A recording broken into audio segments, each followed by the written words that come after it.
And we're live here with Steve Hindy. Thank you so much for coming on. Good to be here, Felix. So as I mentioned before, I like to start off with a little tidbit or a story, if you've had a chance to think of one, of something that the world does not know about you yet. Well, most people don't know that when I was in high school, I was a good golfer, like a junior golfer. And that was a real passion of mine. You know, my dad played pro baseball, and he drove me to play baseball, and he pushed too hard. I hated baseball. I couldn't wait to get out of Little League, and I kind of discovered golf on my own, and it became my thing. So as a high school golfer, I won tournaments in upstate New York and some junior tournaments. And then actually when I went to Cornell, my goal was to learn to design golf courses, because the most famous golf course architect, Robert Trent Jones, went to Cornell. So that was my aspiration when I started at Cornell in 1967. And I played on the golf team, but at the end of freshman year, I had a 2 handicap. I played number 1 or number 2 on the golf team, but my grade point average was 1.9.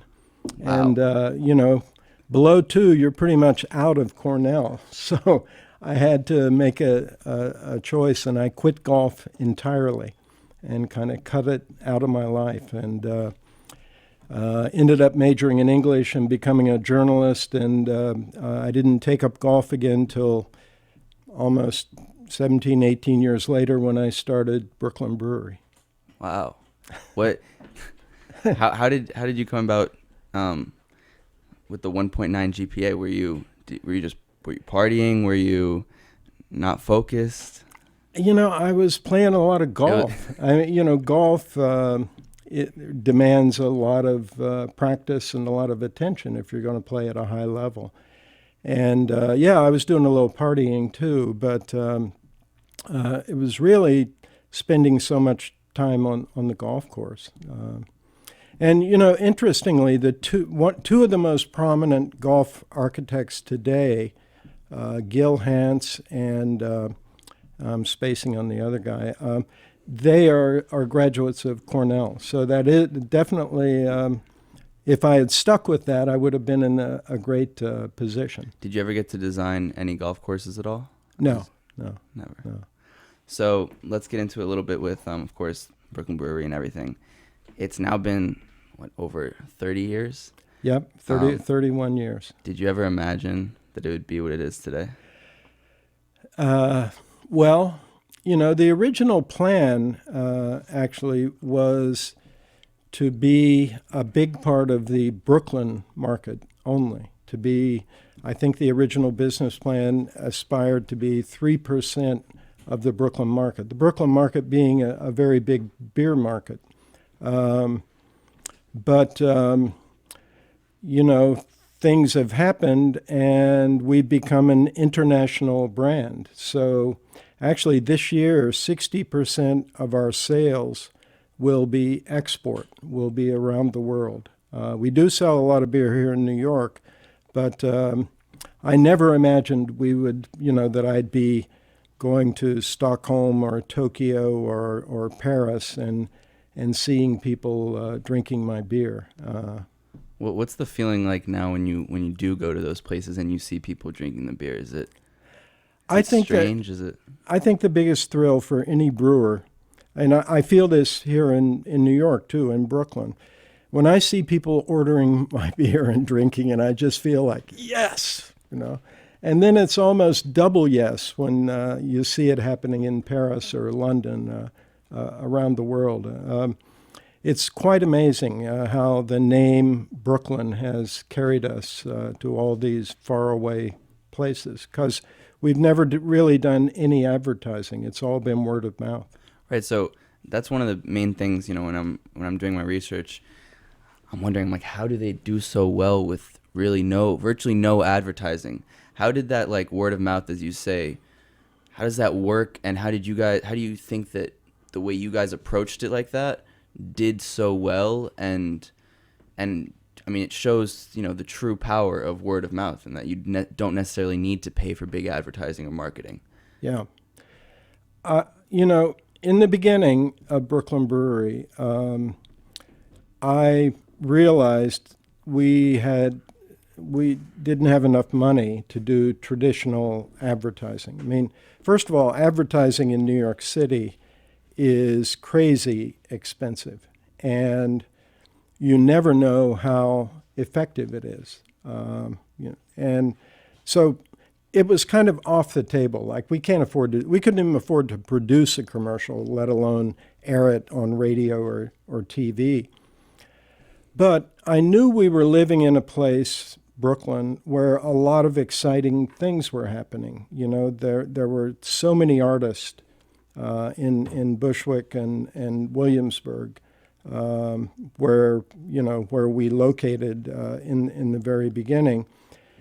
And they were all like us, kind of scraping by. So we donated beer to them for their openings and for the art galleries that opened up. And we explained it. We told them, look, don't just give away the beer. Put a little sign by your beer source there and tell people you appreciate a $2 donation for the beer. And so we helped a lot of people raise money for their projects and arts projects, but then also not-for-profit organizations. In particular, we focused on parks. So, I've been on the board of the Prospect Park Alliance for like 25 years now, and I don't know, I can't even imagine how much beer we've given them over the years. But that created a lot of goodwill. It's not like an automatic thing, like you give away a lot of beer and everyone loves you. It doesn't really work that way. But, eventually you do gain a lot of respect by being a good, sort of responsible business. I'm very gratified when I run into people all the time, really, who say to me, I don't even know if you know about my little dance group, but you guys have been donating beer to us for like 25 years, and we really appreciate it. And that makes me feel good. And then, of course, we kind of rode the wave of the Renaissance in Brooklyn. So, all of a sudden, Brooklyn had a lot of international connections, and there were a lot of people in music and art and literature connecting with Brooklyn.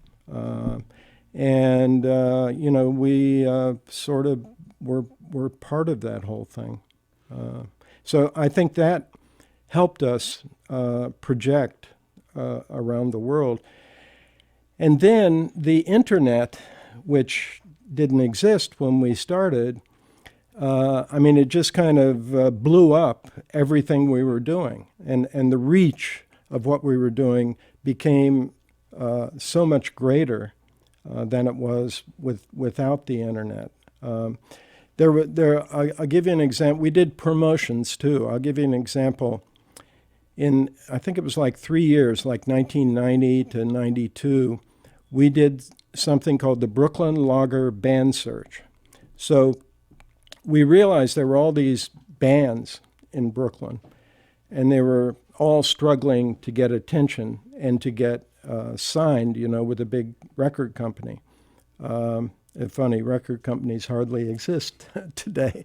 But so we partnered with the guy who was doing the Celebrate Brooklyn series in Prospect Park. And we did something called the Brooklyn Lager Band Search. And we solicited, entries with taped auditions. So, and we had 3 awards, one for rock, one for world beat, and one for jazz.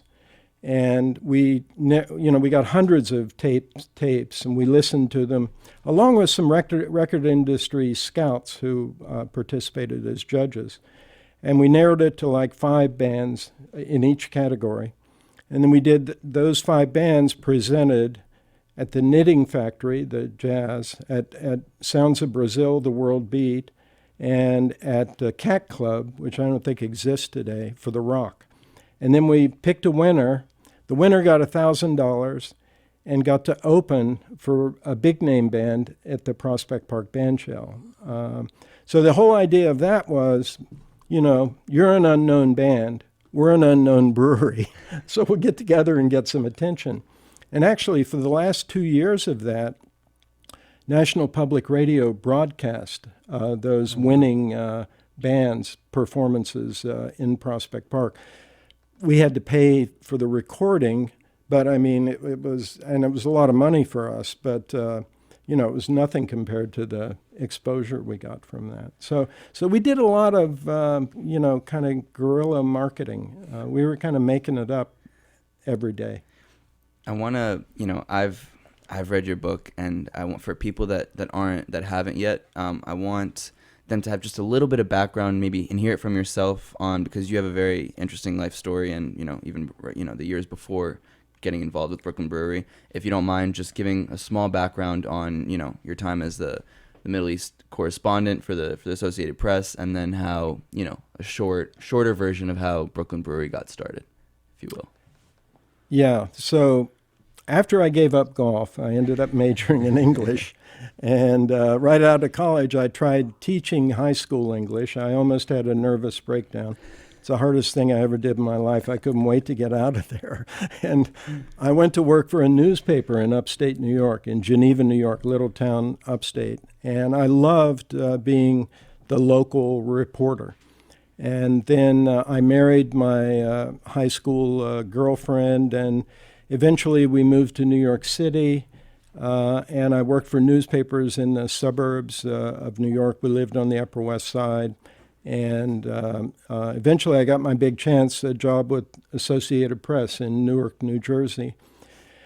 And actually, Ellen and I split up at that time. And we got divorced, and I got it in my head I wanted to cover a war, so I started studying. Were the two related? Yeah, it was sort of a little war there. Got me interested in war, so I started studying Arabic, and I said I wanted to go to Beirut, and I learned there aren't too many people who want to go to Beirut and cover a war, So a year after volunteering to go to Beirut, I landed in Beirut as the Middle-East Correspondent for AP. And it was 1979, an incredible 5 years commenced right then. I was sent to Iran to cover the hostage story, and then I got kicked out of Iran. I went back in with the Iraqi army when they invaded Iran in 1980.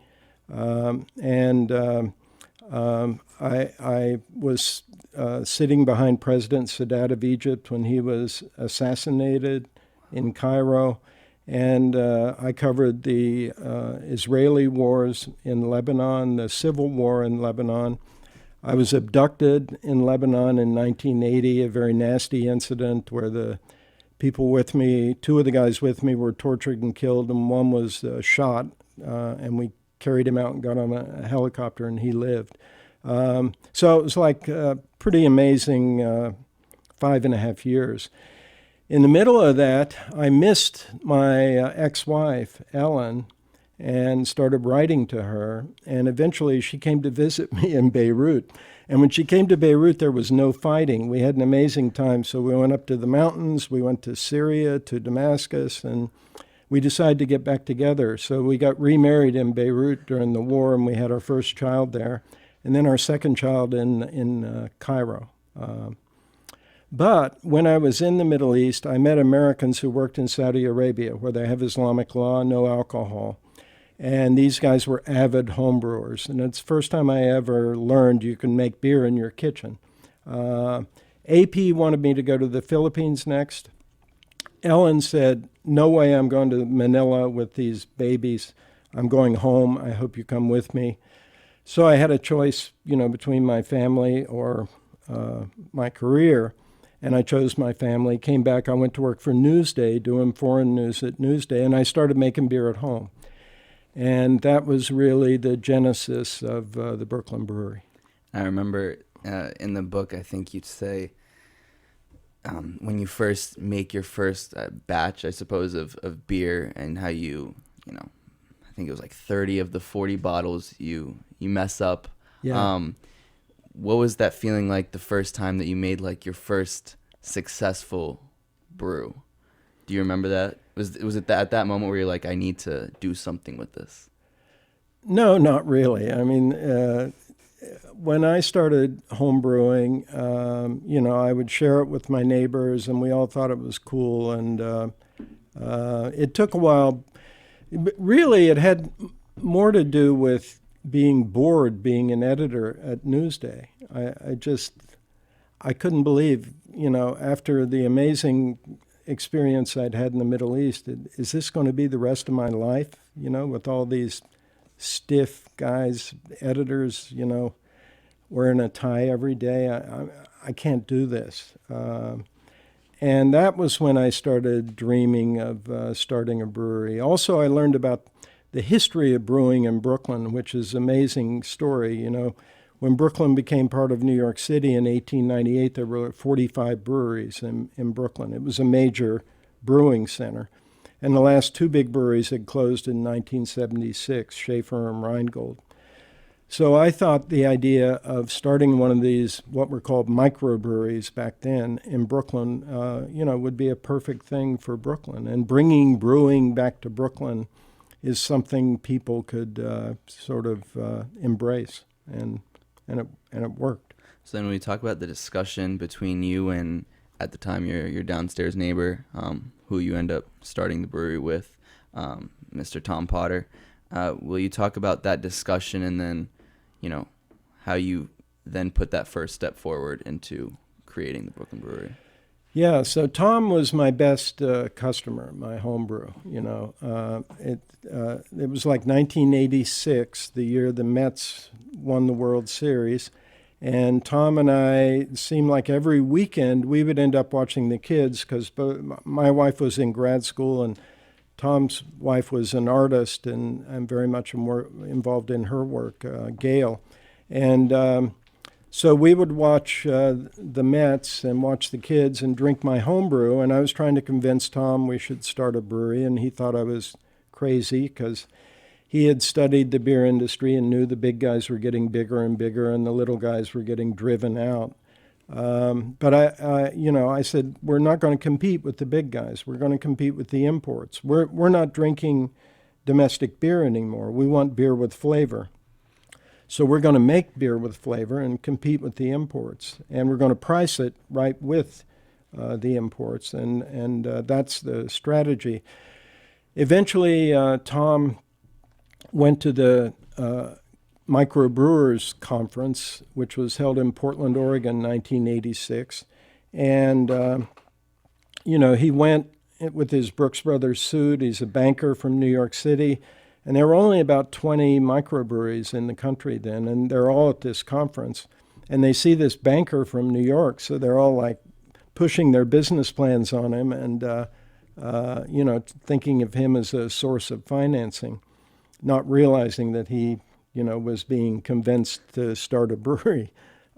So he came back to New York and said, okay, I see what you're talking about, and we got these business plans, we can put together our own business plan. So Tom did the numbers for the business plan, and I did the sort of why Brooklyn and the marketing end of the thing, and we started raising money. We wanted to raise $500,000, which we eventually did. You say also in the book that you had a pretty good idea that you'd be good at business. We talk about where that stems from, and if your family has a business background, and why you were confident that you would be, good at business, and you ended up being quite right, I would say. Well, it was a conceit, I would say, the idea that I could be good at business. I had never taken any business courses or anything like that. When I was a kid, though, I was really good at selling things. So if the Boy Scouts were selling candy, I sold the most candy. And I had a paper route. I delivered a newspaper, little newspaper in southeastern Ohio. And I actually won a contest when I was 12 years old. I was the most popular newsboy in Ohio. Wow. And I got a 2-week trip to Brazil when I was 12 years old. So actually, I told that story to a lot of people when we were raising money, and I think it actually impressed people. And I think they put that together with, he went through all this stuff in the Middle East and got through, maybe he can succeed with the brewery. And Tom, my partner, was a banker, had an MBA from Columbia. So, on paper, Tom looked like a good businessman. But really, neither of us knew what we were doing. How did your time in the Middle East prepare you to, if it did in any way, prepare you to run, a business that's now as big as it is? I often compare starting a business to going off to cover a war, because when your boss calls you and says, how quickly can you get to Tehran, or how quickly can you get to Baghdad, and you get on that airplane, you just don't know what's going to happen to you when you hit the ground. But you have to deal with it, and you have to produce a story every day. And starting a business is kind of similar. It takes everything you got and a lot of things you didn't know you had. You learn a lot about yourself because every day you run into problems that have to be solved. And you either solve them or you screw up. And so I think just having the experience with an intense, results-driven activity like journalism does prepare you in a lot of ways for the unexpected things you run into in business. Is there one story in particular from your time in the Middle East that has stuck with you most vividly? I mean, I also want to ask you about the time that you got abducted, if you want to talk about that. But if there's a separate story from that you think about that was like that for some people would be like an mind-boggling story. Well, I don't know. Are you aware of the latest update on that story about my being abducted? I'm not. Well, that's amazing, I'll tell that story. So this is 1980. I'm in South Lebanon with the Irish Battalion of the United Nations Peacekeeping Force on a patrol. There's a peacekeeping force in South Lebanon that's put there by the UN to prevent the PLO from going into Israel. So I'm with the Irish Battalion on a patrol, routine. We're abducted by a militia group, and the lead militiaman shoots one of the Irishmen who's with us, and then takes away 2 of the other Irishmen, and they're found hours later. They've been tortured and killed. And it turned out there was a revenge killing. There had been a battle between the Irish Battalion and this militia. They killed a militiaman. The guy who abducted us was the brother of the kid who was killed, and he wanted revenge on the Irish. So let us go, let me and my photographer and a couple of UN officers, actually one French and one American, they let us all go, but they tortured and killed these 2 Irishmen. So 35 years later, I'm sitting at my office in Brooklyn at the brewery, and the woman who answers the phone comes in and says, Steve, Homeland Security agents are on the line. They want to talk to you. And I said, well, of course, put them through. So the Homeland guys say, we want to talk to you. And I said, okay, of course. Why? And they said, well, we'd like to tell you when we get there. And I said, well, okay, when do you want to come? And they said, now. So they show up like a half hour later, sit down in my office, and they said, don't be alarmed. This is something you were involved in 35 years ago in Lebanon, in South Lebanon with the United Nations. And I said, well, you mean when I was abducted? And they said, yeah. They said, we think the guy who abducted you is living in Detroit, running an ice cream truck, selling ice cream to children. And he applied for American citizenship. We investigated him. We found he entered the U.S. illegally. And we found your stories about the killings. And so we're wondering if you could identify him.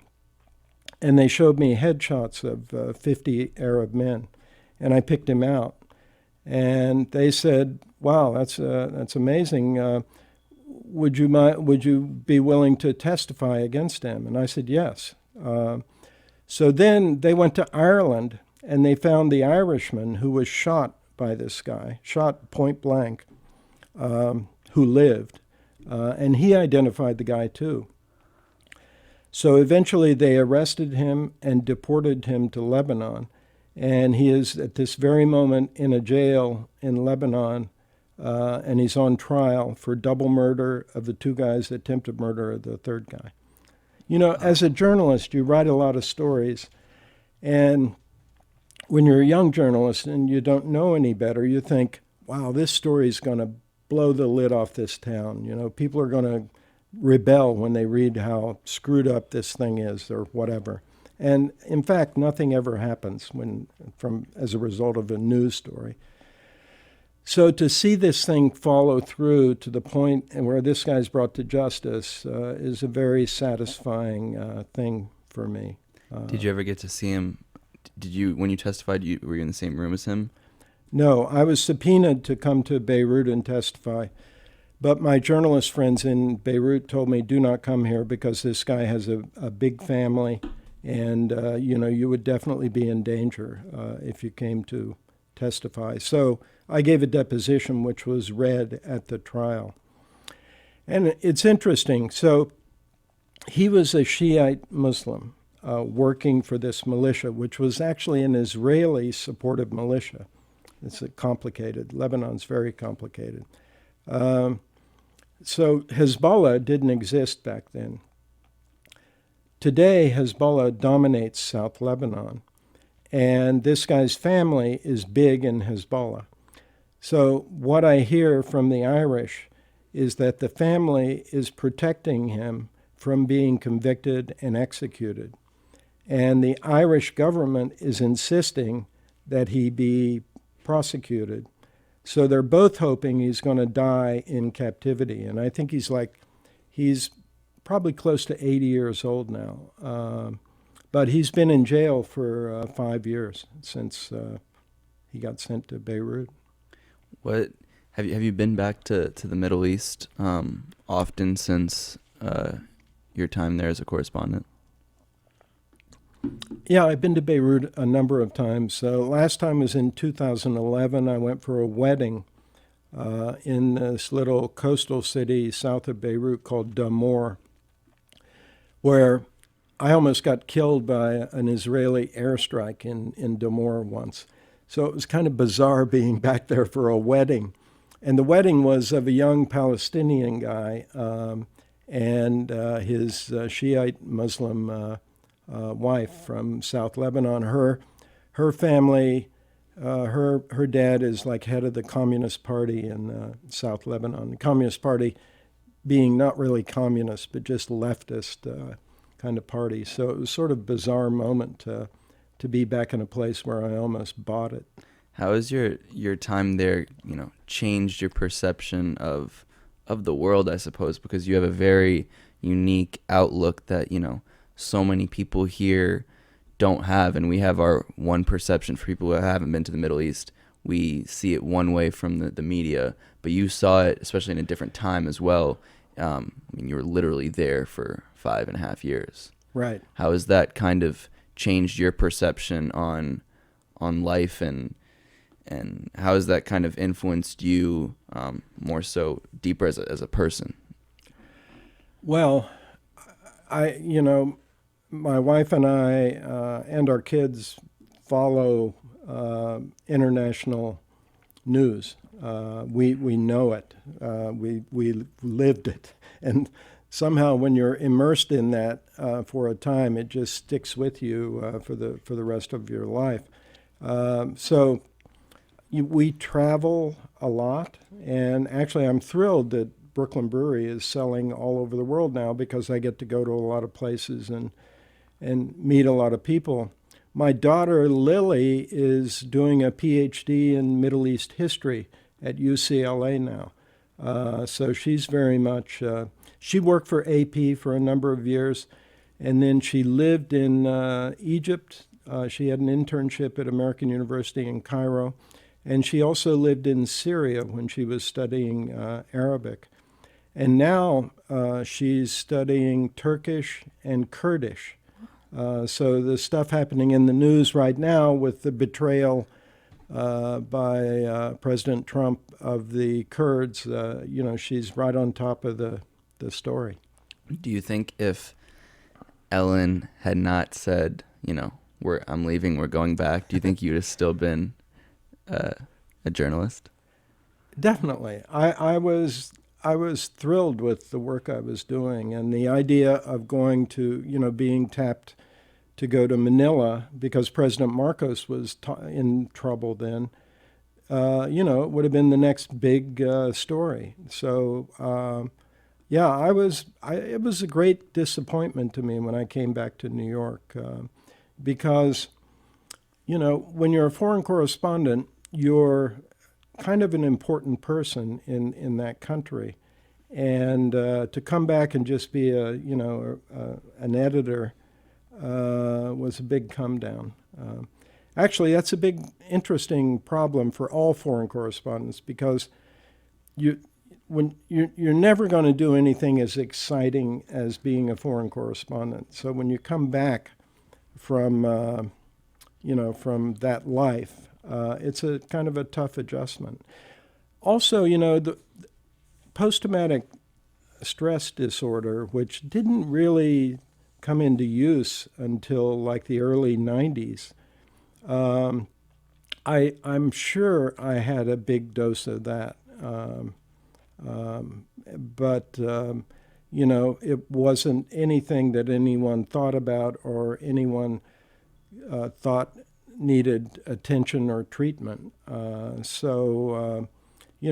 We just drank a lot of whiskey to deal with our anxiety. Right, I think that's an interesting point because I was thinking about that as well. It's like most people think that PTSD is, just with veterans and people who are, on the front lines. But I imagine, being a foreign correspondent can be just as traumatic and sometimes, if not more, especially with some of the instances that you're talking about. How has, over the years, do you feel like how have you dealt with that, especially now that people talk about it more and are willing to talk about mental health more and trauma more? Yeah. Do you find that to be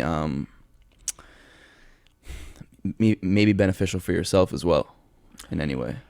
My daughter Lily worked with Sebastian Junger, the guy who wrote The Perfect Storm, and he's a war correspondent for Vanity Fair.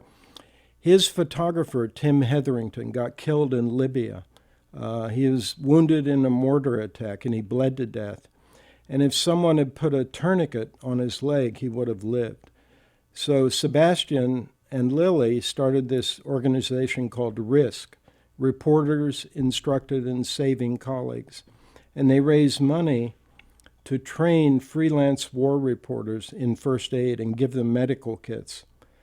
So I do events where I interview war reporters, and then we take we charge people to come, and the public is interested in what war reporters do. And I donate the money to RISK. So I did one earlier this year in Sweden, we had like 200, we had turned away people for that one. I did it with Swedish reporters, war reporters. And I'm trying to set one up in Paris right now with some reporters I know in Paris.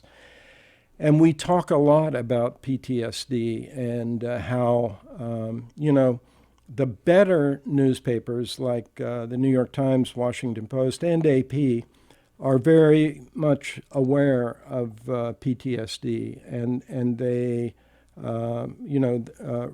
reporters now are trained in how to deal with that, and editors are much more sensitive to the mental health of the people working for them. So yeah, I actually one of the events I did for Risk was with a professor.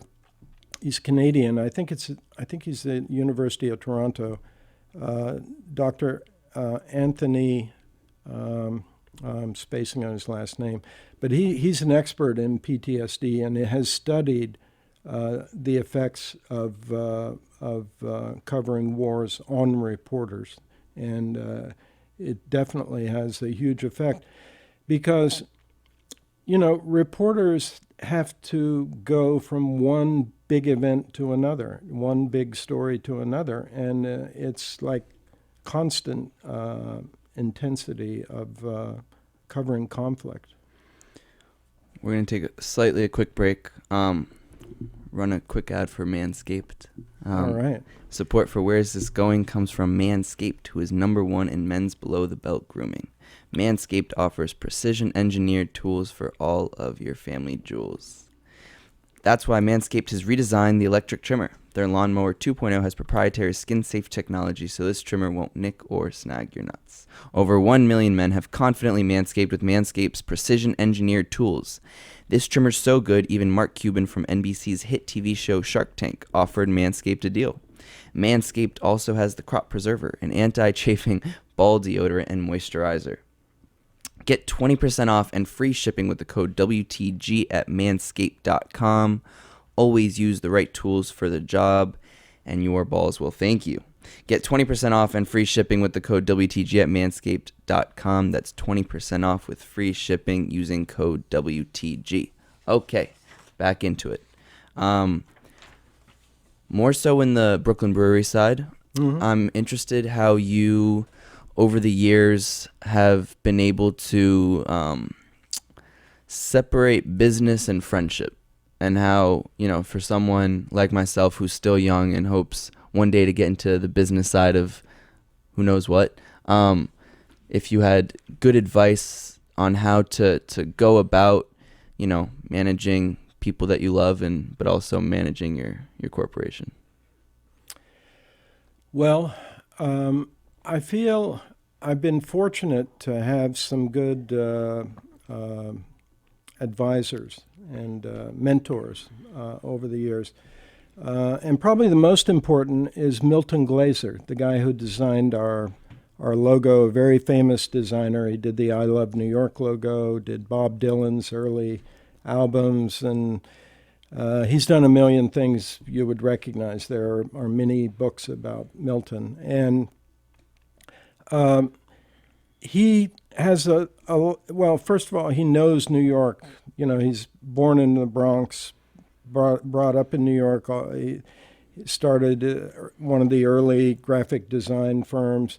And he knows a lot about business because he's seen the way, he was a founder of New York Magazine, which got bought by Rupert Murdoch. And when it did, he quit, and everyone else with any integrity quit. And Milton has been a great advisor for me over the years in terms of business. And as far as business and family, I think it's very important to not allow your business to sort of swallow your life, and I think that can happen.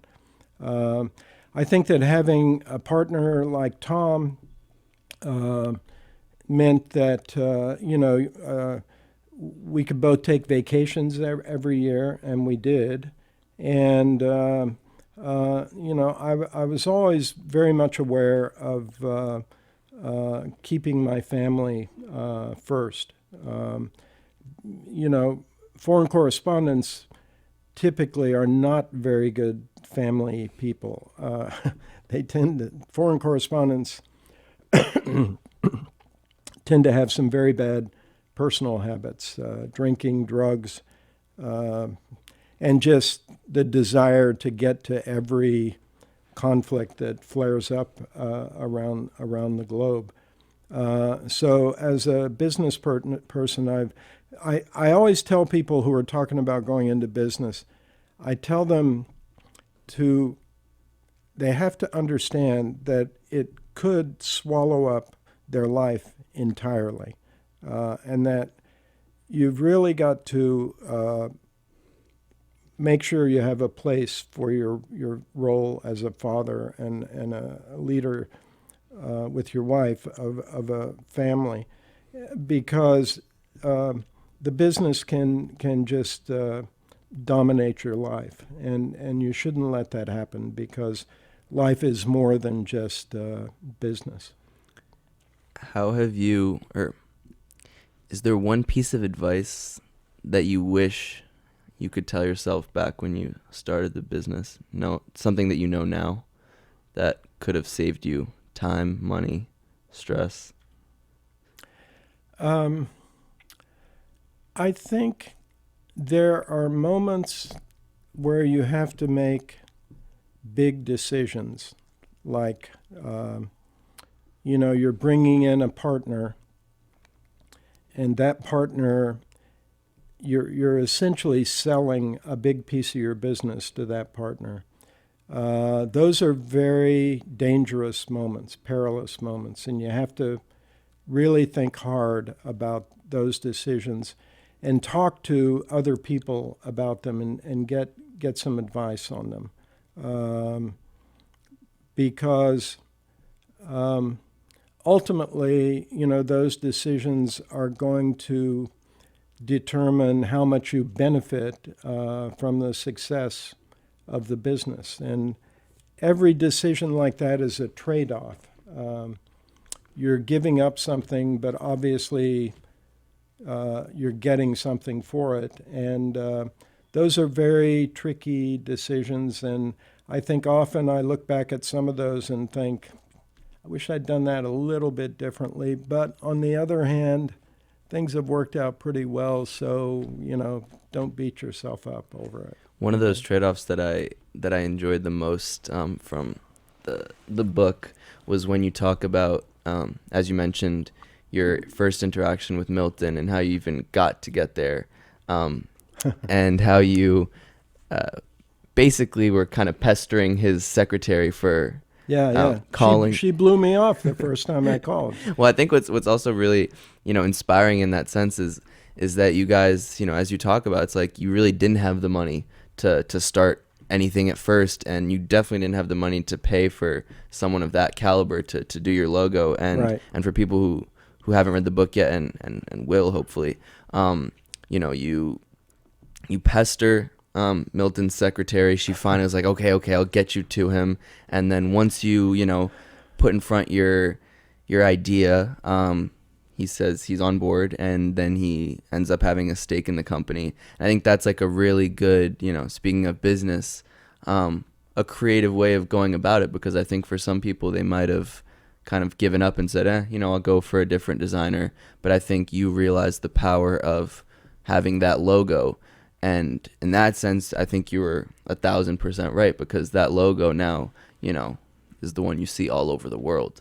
Yeah. How did you, is it moments like those where you feel extra, I don't know, maybe proud or happy that things turned out the way they did in that specific moment? Because if that secretary had blown you off and had ended up not giving you the call to Milton, things could be very different today. Yeah, I think my persistence there was sort of the persistence of a journalist. I was like, damn it, I'm going to meet this guy. I'm not going to let this woman prevent me from at least pitching Milton. That's a quality that journalists have that I think is very much transferable into the business world. And I feel like there are other instances of where that sort of you knock on every door attitude has been a positive for us. I don't know if you remember, but our biggest investor early on, I'm from a really small town in southeastern Ohio, Middleport. It's like 3,000 people. I think it's shrunk since I left when I was 16. But when we were raising money, my dad said, why don't you send your plan to Bernard Foltz, this attorney in that little town?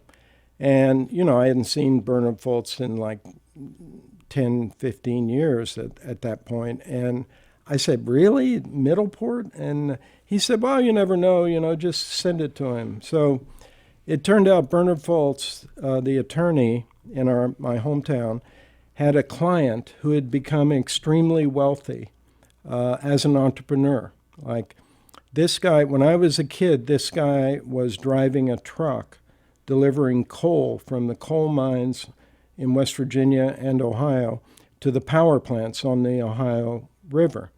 And eventually he bought his truck, then he bought another truck, then he owned all the trucks, then he bought a mine, then he bought another mine, and then he sold it all to the power companies. I don't know how wealthy he was, but totally out of the blue, he became our biggest investor. And actually, there was a moment like 1994 when we were just about to begin construction of the brewery in Williamsburg, when we were in deep trouble financially. And we had a meeting with Bernard and this man whose name is Jay Hall Jr. in Columbus, Ohio. We met them at a hotel near the airport in Columbus. And Jay Hall, the money guy, was a man of few words, very modest, always was wearing like a nice shirt, but a leather jacket and jeans. And Bernard was, of course, the lawyer with the suit and tie every time, and he did all the talking. So we're sitting in this little hotel room, and Bernard's going on and on about the risk and how we're growing, but we're not really very profitable, but we're getting a lot of attention in the media, blah, blah, blah. And he turns to Jay and says, Jay, did you want to say anything? And Jay says, hell, Bernard, only reason I invest in this thing is because Steve's from Middleport. Let's write a check. And he wrote me a check for $1 million, Wow. And it was like, whoa, what a moment, So that lesson there is, knock on every door. You never know where the money's going to come from. And raising money, I thought Tom would raise most of the money. I didn't think I would be raising most of the money, but in fact, I raised most of the money. And I think having the passion for the business, I think people invest in people. Like we had a great business plan. Like in business school, it would have gotten an A, I'm sure. But that's like table stakes. Like you got to have a good business plan. I think what people really judge you and decide, do I want to write this guy a check with my hard-earned money? And is he going to give me a return or not? What did your business plan look like if you had to describe it back then? Well, so it began with a general description of the rise of imported beer and expensive beer in the U.S. and how the beer industry is going toward more expensive brands, and that's a growth part of things. Then we said our goal is to get a big piece of the market in Brooklyn. We said with the money we're raising, we showed what we were going to do with the money. We said we're going to contract to produce the beer in upstate New York. We're going to truck it to Brooklyn, and we're going to sell the beer ourselves and own our own distribution company. And that's the way we're going to get established. And then we're going to build a brewery. And then, we had a section with projections, like, first month sales, second month, first year, second year, profitable by the third year, I think, which is total fiction. But, and then I think the part that most impressed people was the team. So it was me, Tom. We had a brewmaster who's a fourth-generation German-American brewer who could help us brew at this brewery upstate, and Milton Glaser. And we had a lawyer, Nick Scopetta, who had been head of the Knapp Commission. He was a prosecutor. And the reason we hired him is because many of our investors said, a brewery in Brooklyn, what about the mafia? So we hired Nick to answer. We said, well, our general counsel is Nick Scopetta, a former prosecutor. Nick laughs about that because, he said, I wouldn't have the faintest idea what to do if the mafia came after you. Did you ever have any interactions with the mafia? We did years later, yeah, when we're building the brewery. It was a very scary ordeal. Can you go into that or no? Yeah, sure. So when we're building our brewery in like 1996, and we're almost done with it in Williamsburg, and the Daily News wrote a story about the first brewery in Brooklyn in 20 years, and they had photos of the construction, picture of me and our brewmaster Garrett Oliver on the construction site. So the next day, two big limousines pull up in front of the brewery, and these guys got out who looked like they're central casting. The minute they showed up, all the workers disappeared off the job site. Electricians, carpenters, plumbers, they were gone.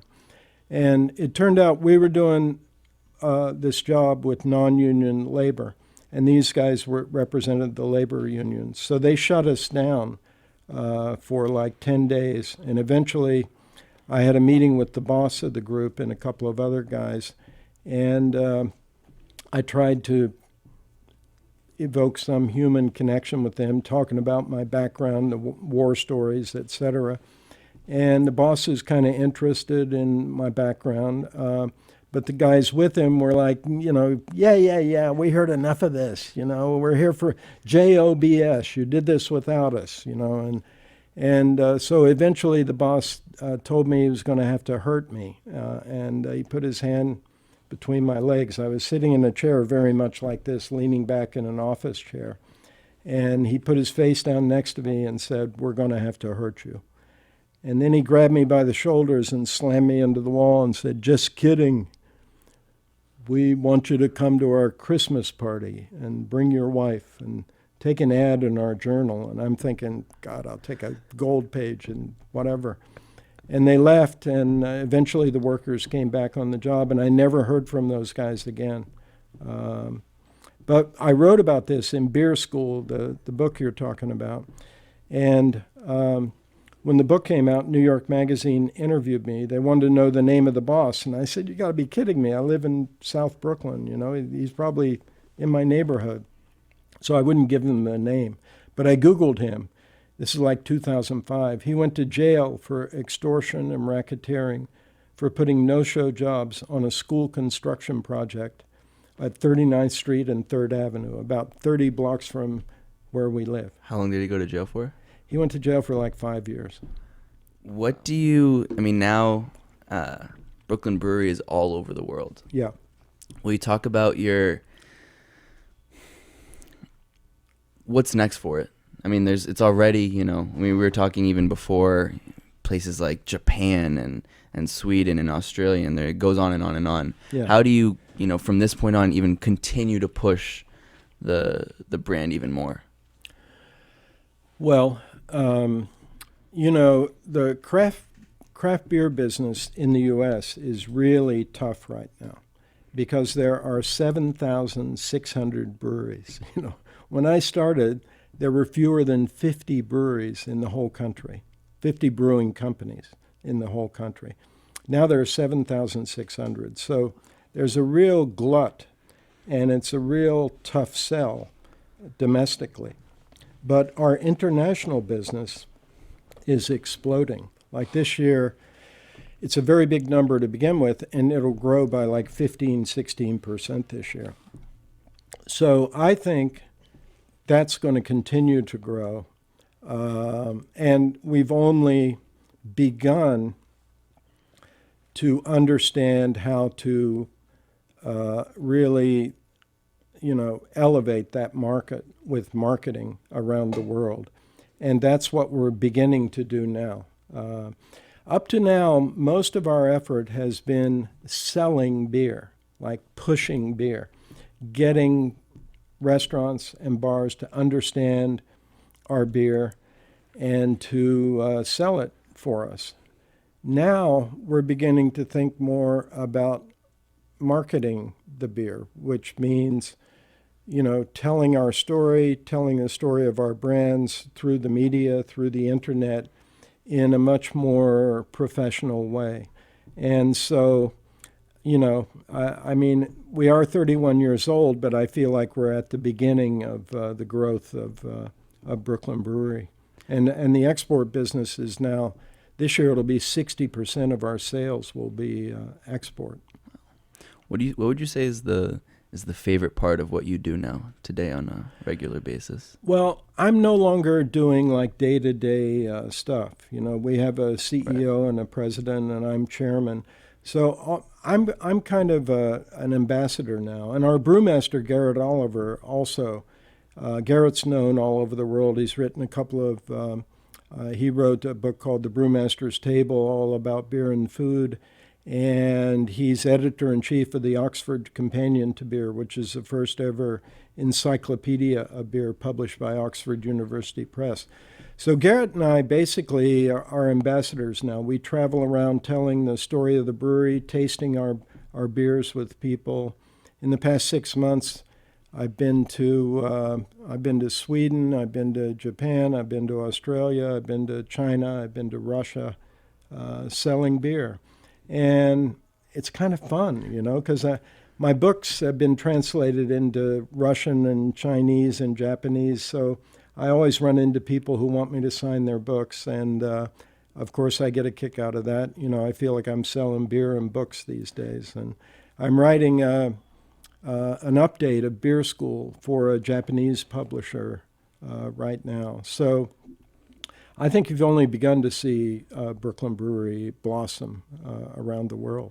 What do you, and to wrap things up, what do you hope is your legacy as co-founder, president, chairman of the Brooklyn Brewery? Well, I hope the brand has a future, and I think it's pretty much assured. 31 years is not nothing, and I would be thrilled if Brooklyn Lager and the Brooklyn brand is still around long after I'm gone. You can find more information about the Brooklyn Brewery and all of their history, tours, events, their online store, and much, much more at brooklynbrewery.com. You can find Steve's books, Beer School, Bottling Success at the Brooklyn Brewery, and The Craft Beer Revolution, How a Band of Microbrewers is Transforming the World's Favorite Drink. Those you can find virtually anywhere. The audiobook versions as well. Those are the ones I listen to. Steve, it was a pleasure to have you on. We people that don't know, we're neighbors. That's right. And a great neighbor, and making Brooklynites around the world proud to be from Brooklyn. So thank you for taking the time, and it was a great honor to have you on. Thank you, Felix. Good luck to you. Beautiful. Cheers.